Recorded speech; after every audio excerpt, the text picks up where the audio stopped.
issues that are easily verifiable. And that is why I was so happy when you came out with that first fact check on Abransare on that $214 million loss that she claimed had been put out by the BOG and later contradicted by a figure put out by the IMF. And that is why I was so happy when you also came out with your own verdict, fact check verdict, that it claimed by Afenyo Markin that the IMF has said that the gold board has made a loss of $1.7 billion is false and misleading. Because this right here is the relevant portion of the IMF's sixth and final review of Ghana's extended credit facility, which they published a few weeks ago. Abusenti eguso a chese ye full ensem ahodo e chese Sammy Gyamfi e aba betuda after say Afenyo Markin ekasa e refer chese gold bond won say e bosia anas e ka ya bono a enya asem keto no so aba respond to ansem na ne nyina enso e true na no da e chese government accountability series a e call so a chese okugina no ekasa ya ototo ensem edema na chese Afenyo Markin eno ana chese agina so amwa ba abonten wasan so de ensem ahodo bebre na aba betuda na we video na nkasa wa already inti me so me ma me kasa enye tenten ya bekwane akwa kwoti ensem ni nyina e de free e chese Afenyo Markin ono ankasa no enum e de aba meso sans no adaruma obu ne de kwa se unya subscribe from my channel ya sorry Sammy Gyamfi enum e de aba meso sans no adaruma obu ne de kwa se unya subscribe from my channel ya no subscribe dem we are not turn on the bell notification icon se bia next time bia no me drop video our channel so a wonsa ebetimi akabi n10 so na me kai was say abusia say no with one of my channels, me handle channels me and YouTube I say Gentle TV, Gentle TV Plus. On Kwame Gentle TV, the thing you say, me shall say I interviews or honum. Interviews or honum about politics, about lifestyle, about internet. So we interested in it as having a interview with me. Just let me know at the comment section. I mean comment section honum. Na yen taking your man from there. Na for the din komo. Only people are more busy in Kumasi are we interested in having a interview with Kwame Gentle TV. Mr. Mami who comment section honum. Ibeshi anetesi about politics most especially. Then we have Brabo Honso now per se you didn't come so we can also meet and do that. Into Mami who in our comment section so we interested na be so intimi enye kama no matter what political party I will join it. Mami who netesi enshia nini enkomo kama ebisu akopim se besan so edi ehia se bi enko video in fambra makrao. Bye. How do you respond to this? The 22 billion Ghana cedis, 1.7 billion US dollars. He says the IMF report says your outfit is responsible. All right. Thank you very much, Samson, and a very good morning to your cherished viewers and the panelists in the studio. Samson, you know, for some time now, some of us have been very silent in the media space because of the enormity of the task entrusted us by His Excellency, the President.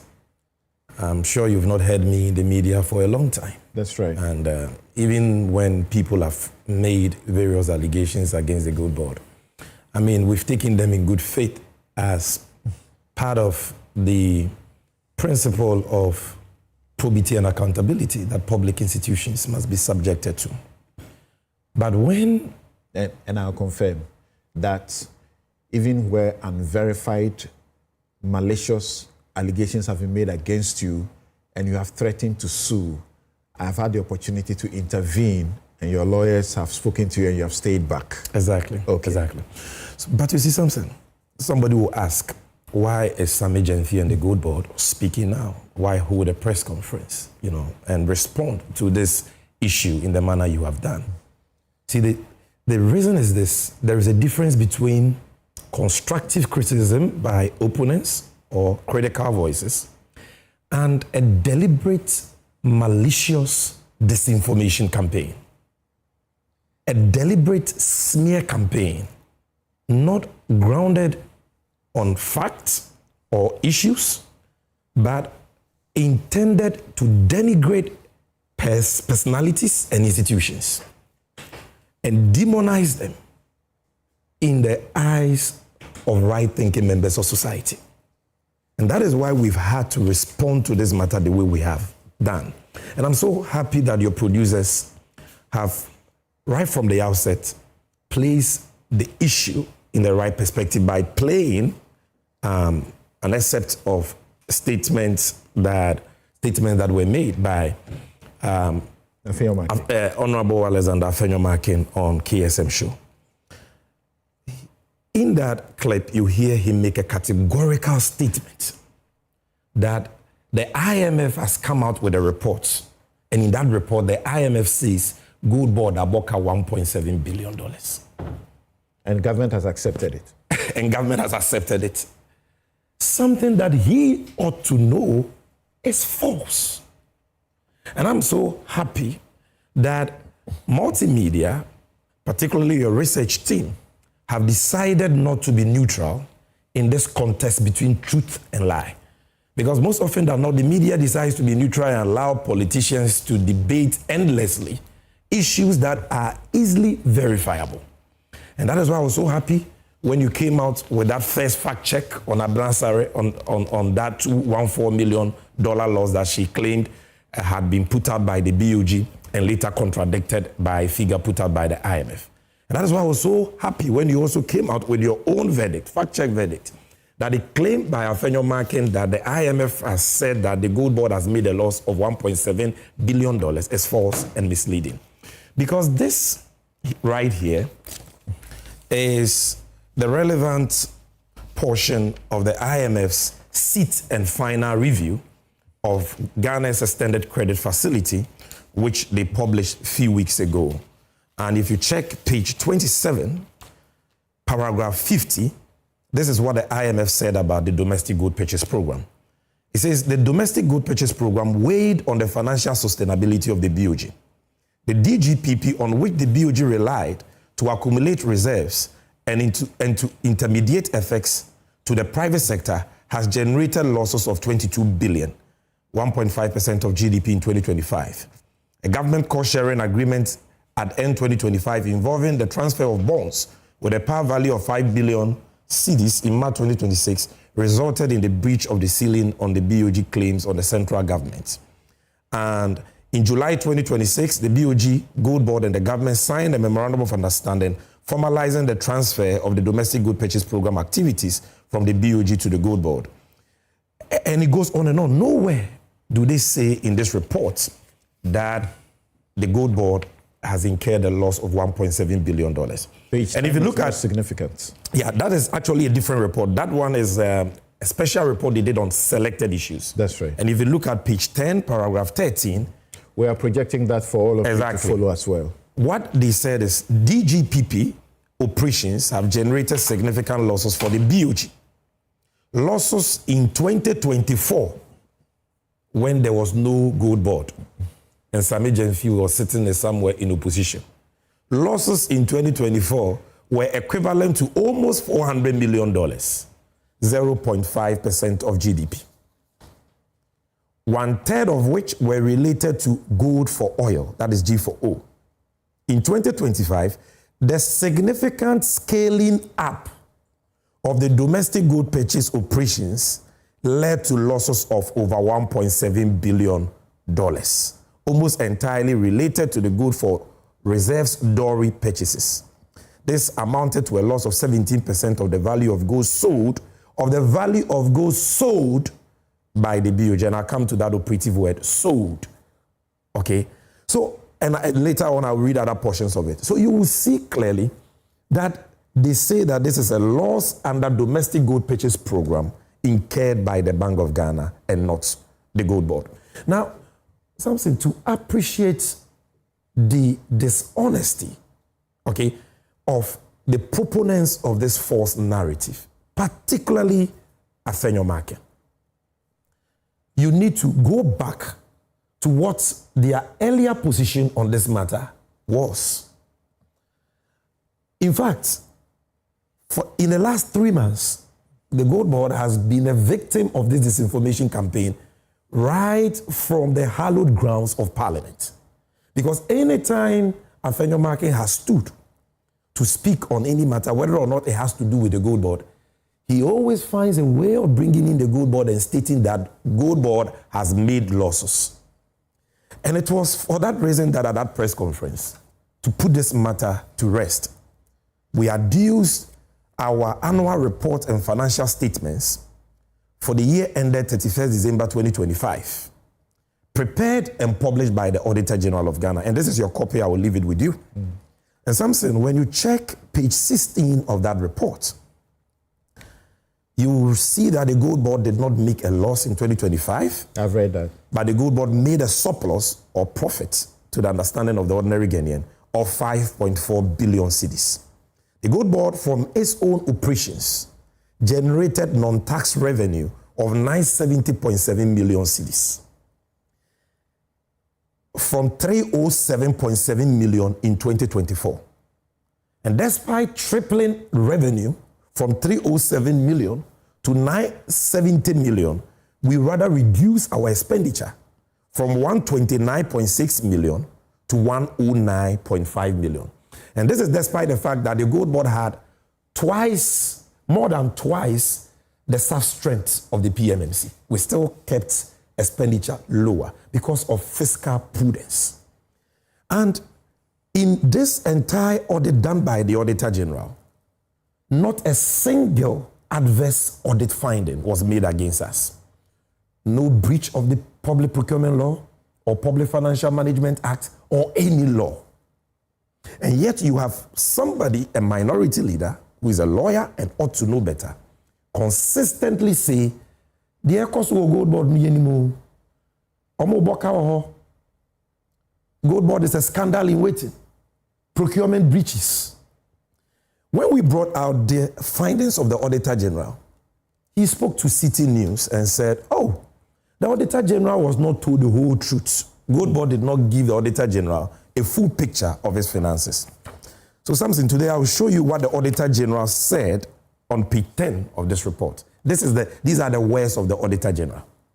The Auditor General says this: we have audited the financial statements of the Ghana Gold Board, which comprise the statement of financial position as at 31st December 2025, statement of financial performance, statement of changes in equity, and statement of cash flows for the year then ended, including summary of significant accounting policies and other explanatory notes to the financial statements set out on pages 21 to 41.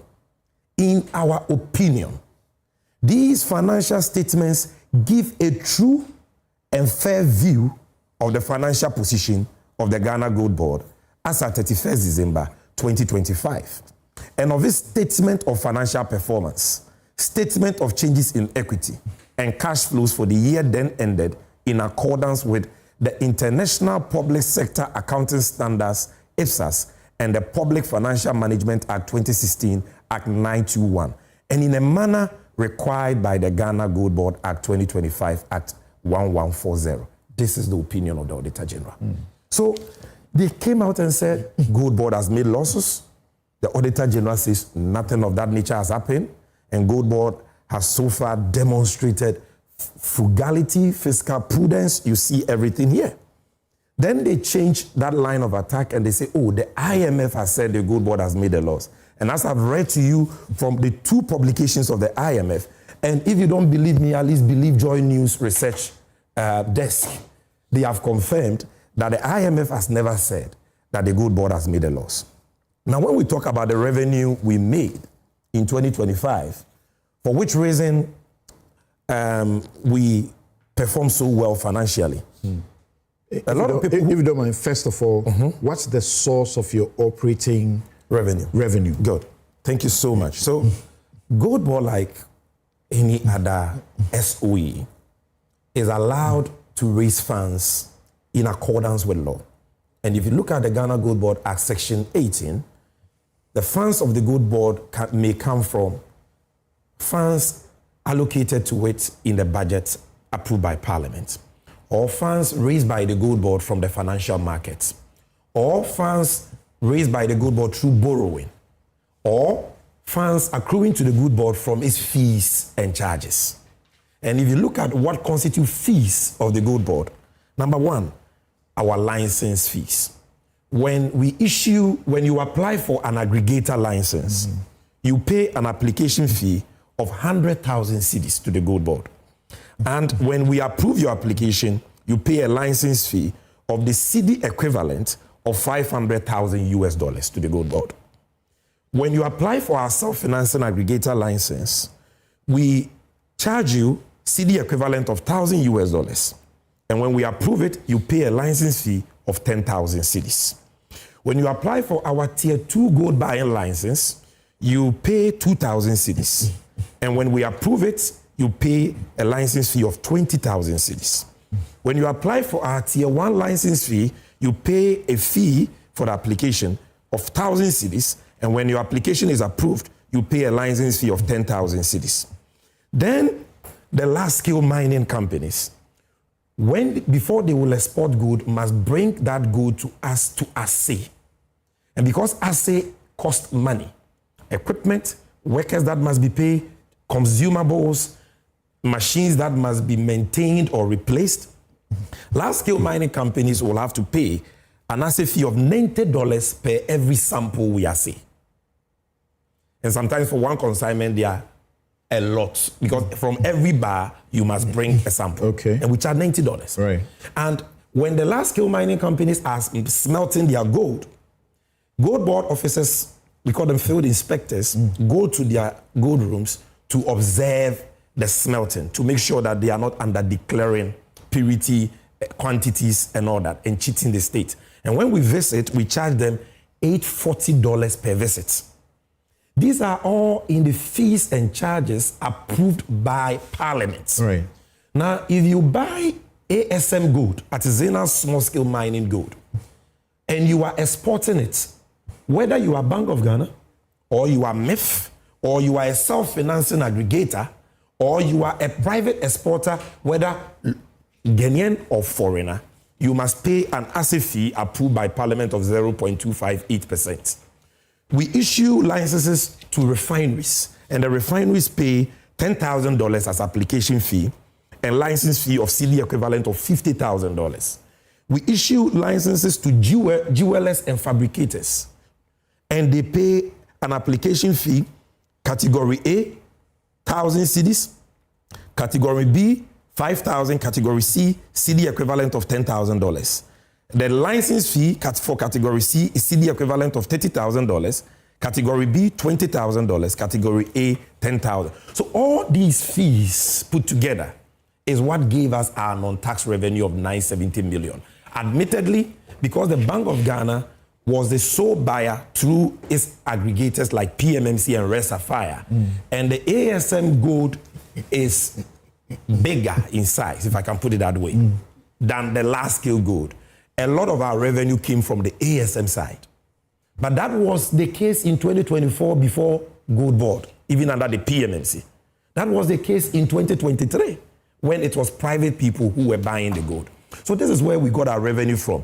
We are not sitting at Gold Board just milking like a parasite another institution. Every fee we charge is approved by Parliament for legitimate services rendered, which services cost us money. And all persons who access those services pay those fees. It's just like going to the Registrar General Department to incorporate a company. You will pay a fee to the Registrar General's Department. That's right. If you go to DVLA to renew your license, you will pay a fee. Right. It is, those institutions are not milking you or causing losses to the state. And these licenses you issue, at this time, we're talking about how many of them? Over 1,000. Over 1,000 Over of them. 1,000. Okay. And when Gold Board makes money, that money belongs to the state. So how can Gold Board make legitimate money from the discharge of its statutory duties, which funds are part of the funds of Ghana, and somebody will say that those funds have caused a loss to Ghana? Because Gold Board's money is Ghana's money, and the Minister of Finance can move that money just by giving the controller. That is why we can't open a bank account without approval of the controller. If it's a CD account. At the And we start can't open a dollar account without approval of the Minister of Finance. Our money is the money. At the start of your operations in April 2025, yes, the state had to sort of capitalize you, give you money. yes, Whose money was that? that is the taxpayers' money. So the state sets up a new agency called Gold Board. When you set up a company in the private sector, the shareholders must capitalize the company. You must give the company equity debt to capitalize the company. So government says, I set you up to trade gold. I'll give you a one-time revolving seed capital as my equity of 4.5 billion Ghana cedis, which Parliament approved. That's right. But that money was not released to us until the 30th of December 2025, when the year had ended. Okay. And so it's one of the reasons why we were only able to begin the implementation of our statutory mandate in March of 2026. Now, having explained the